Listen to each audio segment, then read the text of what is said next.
Bonjour les graphes, ravi de vous retrouver pour cette nouvelle vidéo. On va faire un petit point sur les cryptos, notamment le Bitcoin, quelques autres cryptos et puis quelques actions également qui sont liées de près ou de loin au secteur. Donc, au niveau de notre Bitcoin, c'est passé pas grand-chose, mais en fait, qu'est-ce qu'on a? Et c'est la congestion. Donc, pour ceux qui posent des questions, je vais rentrer à peu près 7% de Bitcoin, 7% d'Ethereum sur mon portefeuille crypto, je précise. Donc ça reste quand même très restreint pour les personnes qui commentaient que c'était risqué, etc. Oui, c'est une position par anticipation, clairement. Mais ce que l'on joue, voilà, c'est la sortie de cette figure. Alors bien entendu, cette figure peut sortir par le bas, ou elle peut très bien sortir par le haut, mais ne pas réussir à franchir cette zone des 22 500 qui peut être le premier niveau de résistance, admettons, et recasser par le bas. On est dans une tendance baissière, donc les probabilités, évidemment, sont plutôt en faveur des vendeurs. C'est clair et net. Mais toujours est-il qu'à l'intérieur de tendances baissières, on a très souvent des rebonds qui peuvent être très intéressants. Alors, c'est une question de profil, bien entendu, avant tout. C'est une question d'horizon de placement et de rester un petit peu en mode ce qu'il y a à prendre en attendant mieux. Donc là, si on veut un petit peu de mieux sur le Bitcoin, eh ben, il va falloir commencer à se bouger. C'est-à-dire, d'une part, il va falloir éviter de casser les 18 500. C'est clair et net, sinon il faudra voir autre chose. Et si on arrive à casser ici par le haut cette zone des 20 000 $, eh ben on n'est pas non plus arrivé. Parce qu'au-delà la cassure des 20 000 $ peut permettre d'aller chercher les 22 500, 23 000 $, voire cette ancienne oblique baissière, donc aux alentours de la zone des 24 000, 25 000, donc ça serait un rebond prolongé, un rebond d'extension. Mais en aucun cas pourra-t-on parler de retournement. Il sera bien trop tôt, et de toute manière, avant de pouvoir parler de retournement, il faudra derrière qu'on construise quelque chose. Donc on congestionne, donc qu'on fasse du yo-yo, qu'on fasse du zigzag pour congestionner une figure supplémentaire. Donc pour l'instant, il n'en est absolument pas question. Tout ce qu'on essaye de jouer, déjà, c'est de stopper l'hémorragie. Donc stopper l'hémorragie, c'est dépasser les 20 000 $, aller chercher les 23 000, et plus si affinité, et derrière, observer la consolidation. Et cette consolidation-là, faire en sorte qu'elle tienne les supports, et c'est ça qui va nous permettre de construire la congestion derrière. Et si on en sort cette congestion par le haut, là, de pouvoir se dire, on peut jouer un rebond prolongé avec des objectifs un peu plus gourmands. Mais pour l'instant, voilà, on est vraiment au début éventuellement de l'histoire et il faut éviter voilà, de mettre la charrue avant les bœufs. Donc des premières positions pour des personnes actives, pourquoi pas. Mais voilà, évidemment, il faut savoir aussi sortir, ou des premières personnes, pour des premières positions pour des personnes long terme, également aussi, mais là aussi c'est une question de dimensionner la taille des positions, puisqu'on est clairement anticipé à ce stade-là. Une fois qu'on a dit ça, on va passer à l'Ethereum, on va retrouver la même idée sur l'Ethereum, donc c'est les figures de congestion, on n'est pas loin éventuellement de donner un premier signal qui nous permettrait d'aller chercher la résistance horizontale d'ici des 1270 $, et ensuite de yo-yo. Si on arrive à passer, c'est là où on peut pousser un petit peu un rebond un peu en mode plus, mais il ne faut pas se leurrer, il y aura fort à parier qui butera en dessous de cette zone des 1500 $, et derrière qu'il faudra construire avant de pouvoir nourrir tout espoir supplémentaire. Il va falloir laisser le temps au temps par la suite. Je ne crois absolument pas à des trucs qui vont casser et remonter en V. Pas du tout. Donc pour moi, on fait du rebond au prorata, c'est le mieux, donc c'est du trading à ce stade-là, et ça en reste. On va faire d'autres cryptos et on va retrouver globalement la même chose. Donc sur EVE, c'est exactement la même chose. Vous voyez, on revient au contact, on n'est pas loin de passer la moyenne mobile 20 qui permettrait d'aller chercher une résistance un petit peu plus haute. Alors, bien entendu, ce qui va être très intéressant ici, c'est que quand on regarde le graphique et avec les baffes qu'on s'est prises, évidemment, on a l'impression que ce rebond qui pourrait se préciser n'est pas super intéressant, mais en delta, c'est quand même des rebonds de 20 ou 30% suivant les cryptos. Donc c'est pas non plus à négliger, et c'est ça qui les rend intéressants. Donc ce que l'on veut déjà, c'est qu'on valide ces rebonds-là, et ensuite on verra leur force par leur manière de construire. C'est ça qui sera le plus important pour l'aspect ensuite de se projeter à moyen terme, si est-ce que ce rebond peut être le début d'une amélioration moyen terme ou pas, ou si c'est juste un rebond technique dans une tendance qui va rester baissière. Et pour l'instant, évidemment, ce n'est que pure spéculation et anticipation que de dire l'un ou l'autre. Donc à ce stade-là, je dirais il y a des bonnes probabilités pour jouer du rebond technique. Essayons d'aller au bout, voir les choses. Algorand, ça va être la même chose pour celles et ceux qui suivent. Casser cette oblique ici permettra de lâcher un petit peu le rebond. Avalanche, ça va être la même idée aussi. Oblique également à casser. Ensuite, résistance horizontale. Le bat, ça va être la même chose. Et là, vous le voyez, on a déjà une construction assez intéressante. Hop, mais voilà, hop. Donc vous avez déjà eu le rebond, vous avez eu la conso, tenue des supports, donc ça c'est positif, c'est ce qu'on aimerait voir sur l'ensemble des cryptos. Et ensuite, ce qu'on veut vraiment voir, c'est la capacité d'en sortir par le haut.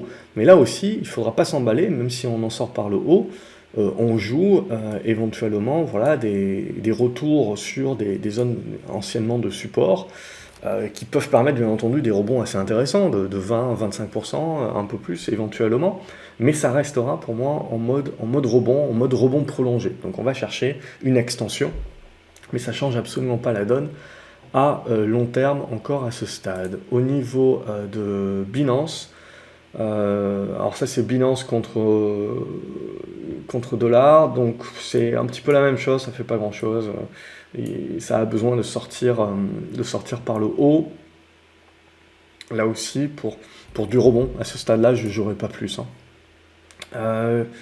Le Bitcoin Cash également, on va se retrouver avec la même chose, c'est-à-dire casser cette oblique ici, qui permettrait au-delà des 110 d'aller jouer les 125-130, déjà dans un premier temps de rebond, ne pas essayer d'avoir des objectifs trop élevés. Bien entendu, on peut voir des extensions jusqu'à cette zone des 150 $ éventuellement, mais voilà, je jouerai plutôt des trucs un petit peu comme ça là, en attendant, et ça nous permettra de créer les congestions qui vont nous intéresser en plus, à plus moyen terme. À ce stade-là, au niveau de Cardano, ça va être la même idée. Ce qu'il faudra, c'est essayer voilà, de se sortir de ces 52-53 centimes de dollars pour essayer d'aller chercher un petit peu plus haut. Le Chainlink, ça va être la même chose. On va retrouver un petit peu pas mal les Bollinger, les moyennes mobiles qui sont jumelés au niveau de résistance. Donc tout ça est bien jumelé. Donc c'est ça qui vraiment, quand vous avez plusieurs éléments techniques qui sont jumelés un petit peu au même endroit, ben, ça va attirer évidemment les yeux et plusieurs types de stratégies.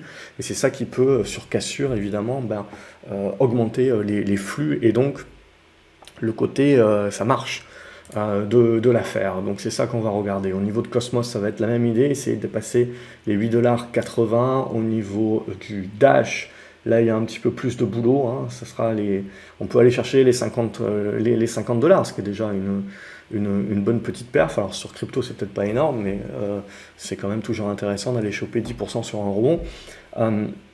Et sinon, il faut dépasser les 54 $. Au niveau du Dogecoin, on a une bonne congestion qui est en train de se mettre en place ici. Si on projette un petit peu cette oblique, on voit qu'en cassant cette zone des 7 centimes 80, 7 centimes et des brouettes, on peut libérer un potentiel un petit peu plus fort, mais voilà, je viserai éventuellement cette zone des 8 centimes 90 à 9 centimes 80, toujours en dessous du 10 centimes. À ce stade-là, au niveau de EOS, même chose, ça peut rebondir. On a une première résistance aux alentours des 1,03 $ et des brouettes, ça peut pousser jusqu'à 1,10 $, et après il faudra certainement construire un petit peu plus. Donc pas trop mode gourmand. Elrond, même chose, j'ajuste un petit peu l'oblique, mais c'est toujours l'idée.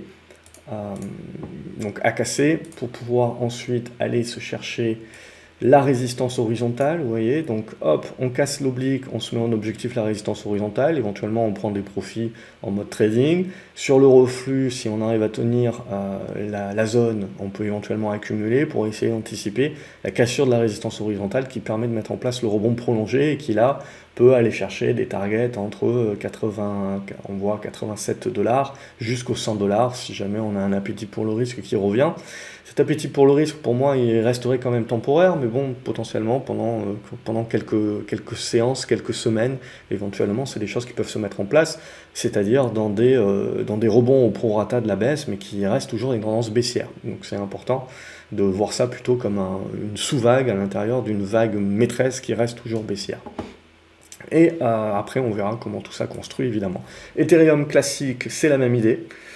Même chose, donc on voit cette zone des 18 $ et des brouettes, à franchir ensuite par la suite. Horizon, on va retrouver la même chose aussi. on tire un petit peu les obliques, les horizontales, et vous avez les niveaux qui se jumellent quasiment, qui sont vraiment les niveaux à dépasser pour aller au-delà du simple rebond, et essayer de jouer le rebond prolongé. Donc on verra si on le fait en un coup, ou si on a besoin déjà de congestionner un petit peu, comme le BAT. On a vu dans l'exemple du BAT, comme le BAT fait déjà, il faudra voir ça. IOTA, c'est la même idée que tout le monde, donc l'ensemble du secteur de toute façon est dans la même configuration. Les 31-32 centimes de dollars à franchir. Le Litecoin, ça va être aux alentours de cette zone des 60 dollars à franchir. Le Monero, vous allez avoir cette zone ici qui sera importante à passer, aux alentours des 134 et des brouettes. Voilà, je resterai vraiment en mode rebond à ce stade-là, et pour éviter de gourmand. NEM, alors il y a eu un bon pic avec des bons volumes, donc il y a dû avoir une news fondamentale, mais vous voyez ce pic qui s'est arrêté sur la résistance, si on se projette sur la résistance horizontale. Donc ça sera vraiment le niveau à franchir pour commencer éventuellement à se dire, tiens, on met peut-être en place un retournement. Mais pour l'instant, voilà, on est revenu ici, donc ça peut se reprendre comme position pour jouer la relance. Et une nouvelle tentative en mode plus linéaire ce coup-ci. Au niveau de Neo, c'est le dépassement des 10 dollars qui pourrait vous fournir quelque chose d'intéressant. Au niveau de Nano, c'est la cassure des 1 dollar qui peut être intéressante. Au niveau de OhMySgo, c'est la cassure des 2 dollars, 2 dollars 20. Polkadot, vous avez cette zone ici qui est importante au niveau des 8 dollars 60. Au niveau de Polygon, vous voyez, vous avez le rebond, vous avez la conso de ce rebond, vous avez la mèche basse ici qui permet de dire oui, il y a des acheteurs qui défendent, on ne repart pas en mode jeu des gueules en tendance baissière. Donc ça, c'est ma construction, c'est ça qui m'intéresse. Je projette mes obliques et je les ajuste au passage.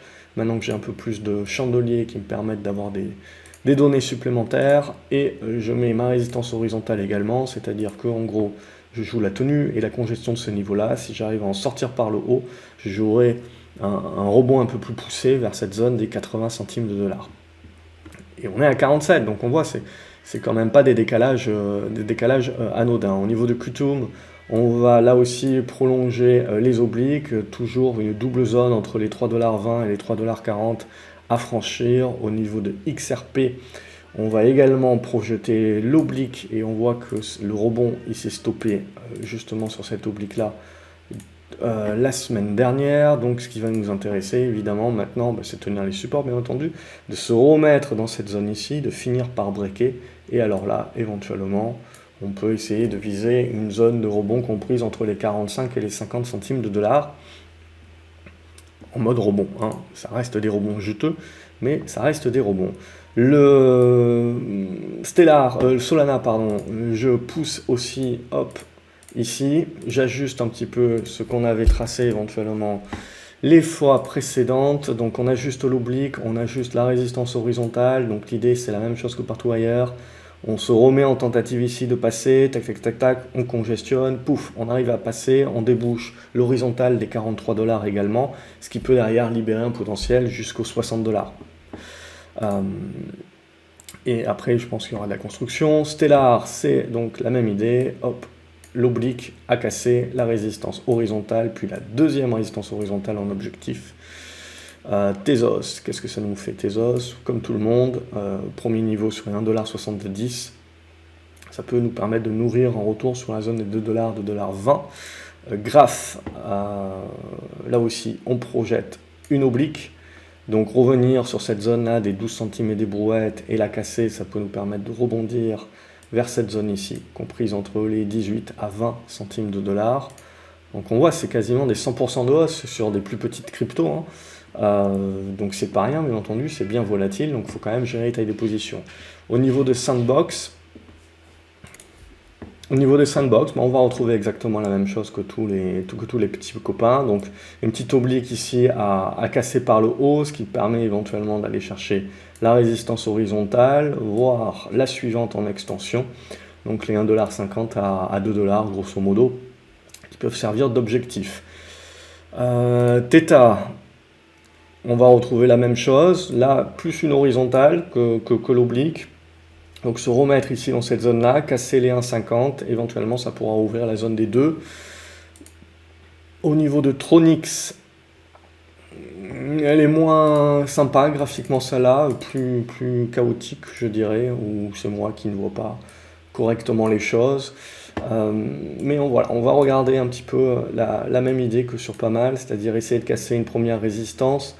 Ça nous mettrait dans une des bonnes dispositions ici. Pour là, tout de suite, ça serait celle qui serait peut-être la plus avancée si elle arrive à faire une espèce de truc comme ça, là. Et là, on parlerait de retournement. Pour l'instant, voilà, on n'y sommes pas. Il va manquer quelques chandeliers pour un petit peu épurer le truc, mais ça se regarde. V-Chain, par contre, là, on retombe dans tout ce qu'on a pu dire précédemment, donc c'est-à-dire une cassure de résistance horizontale que j'arrive pas à tracer de manière horizontale, mais vous avez compris le truc. Hop, voilà, donc ce qui va nous intéresser, c'est le dépassement de cette zone. Alors c'est les centimes, 26 centimes, alors c'est même plus des centimes de centimes, mais bon, vous avez à l'image. Avec 2 centimes 70, 2 centimes 80 à dépasser pour essayer d'aller chercher les 3 centimes 50, éventuellement jusqu'aux 4 centimes, bien spécu donc. Waves, qui construit également son oblique, un petit peu comme tout le monde. Donc on a la congestion qui est en cours, il va falloir mettre un bon chandelier là au-dessus des 6 $, essayer de breaker cette zone-là en résistance horizontale au niveau des 7 $ et des brouettes, ce qui peut nous permettre de relancer peut-être une spécu vers les 10. Voilà.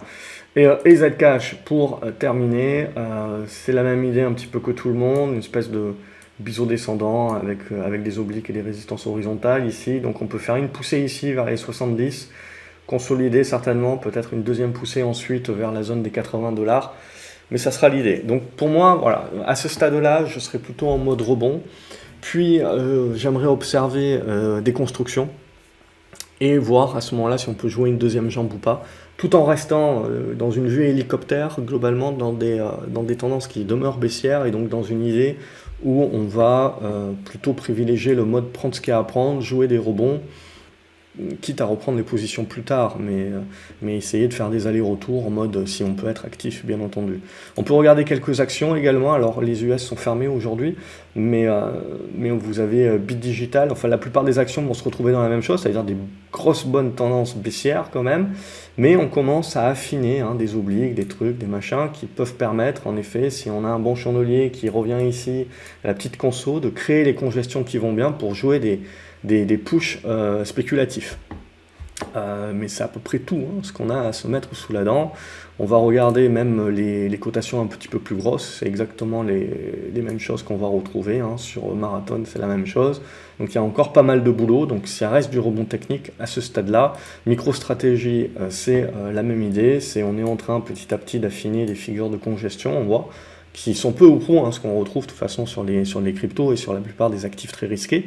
Donc évidemment, le risque, c'est toujours le même, c'est qu'on reste dans des tendances baissières, donc vous pouvez toujours avoir une cassure par le bas, et on est reparti pour un tour, pour aller creuser, et pour se dire que c'était pas encore le bon coup. Mais bon, après c'est une question de profil, donc c'est une question d'anticipation, et à ce stade-là, il n'y a pas encore toutes les probabilités, mais si on veut être un petit peu plus patient, on peut patienter éventuellement qu'il y ait une attaque haussière comme ça, qu'il y ait la conso qui se mette, et là, à la limite, essayer de se remettre en position pour essayer de jouer le côté rebond prolongé et l'appétit pour le risque qui reviendrait pour quelques semaines.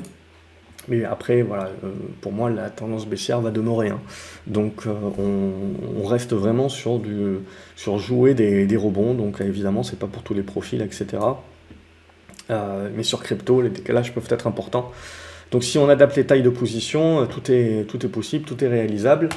Ça dépend vraiment de ce qu'on cherche à faire et en fonction de son profil. Voilà pour cette vidéo et pour ce tour d'horizon en une vingtaine de minutes comme d'habitude. J'espère qu'il vous plaît. N'hésitez pas à mettre un pouce en l'air si c'est le cas, à partager la vidéo également sur vos réseaux sociaux, à vous abonner à la chaîne comme ça vous ne loupez pas les autres vidéos également que je peux publier. N'oubliez pas de cliquer sur la clochette, comme ça vous recevez une notification. Et dites-moi quel est votre crypto que vous suivez, si vous jouez les rebonds actuellement, quels sont les cryptos que vous privilégiez actuellement dans les commentaires.